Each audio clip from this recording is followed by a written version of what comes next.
लग्नानंतर होईलच प्रेम या मालिकेमध्ये एक जबरदस्त ट्विस्ट आलेला आहे। तो म्हणजे आपल्या जीवाने जे काही विकलेलं आहे ते आता आपल्या विक्रमला कळालेलं आहे।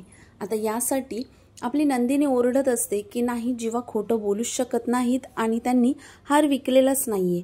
आणि तेवढ्यातच वसुआत्या म्हणते, अगं तुझ्या तर प्रॉपर्टीसाठी त्याने तो हार विकला ना, म्हणजे तुझा आनंद निवास वाचवण्यासाठी तो हार विकला ना। तेव्हा हे ऐकून विक्रमला सुद्धा धक्काच बसतो। आता हे ऐकल्यानंतर ते विचारतात की तू नक्की काय केलेलं आहे सांग। आता आपला जीवा म्हणतो, यात नंदिनीची काहीच चुकी नाहीये, जे काही झालं ते माझ्यामुळेच झालेलं आहे। मी चुकीच्या माणसासोबत व्यवहार केला आणि त्यामुळेच माझं हे सगळं फसलेलं आहे।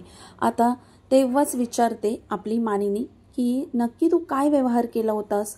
तेव्हा मानिनीला जीवा म्हणतो की मी भास्कर काकांसोबत व्यवहार केला होता, त्यामुळे हा प्रॉब्लेम झालेला आहे।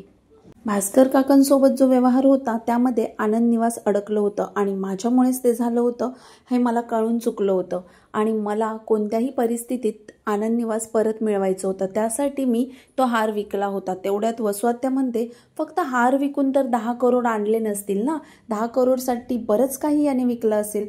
तेव्हाच जीवा म्हणतो, हो मी बरंच काही विकलेलं आहे। आपली जी प्रॉपर्टी होती ज्याच्यावर केस चालू होता आणि आपण ती प्रॉपर्टी जिंकलो होतो ती सुद्धा मी विकलेली आहे। तर हे ऐकताच विक्रमचा भरपूर संताप होतो आणि विक्रम त्याला ढकलून देतो आजीच्या फोटोसमोर आणि त्याच वेळेस विक्रम त्याला मारण्यासाठी सुद्धा उठलेला असतो। आता हे मारताना वगैरे पाहून जीवाला खूपच वाईट वाटत असतं आणि जीवाचे मात्र अश्रू थांबत नसतात आणि त्याच वेळेस नंदिनीला सुद्धा खूप वाईट वाटत असतं, पण विक्रम सुद्धा थांबत नाही।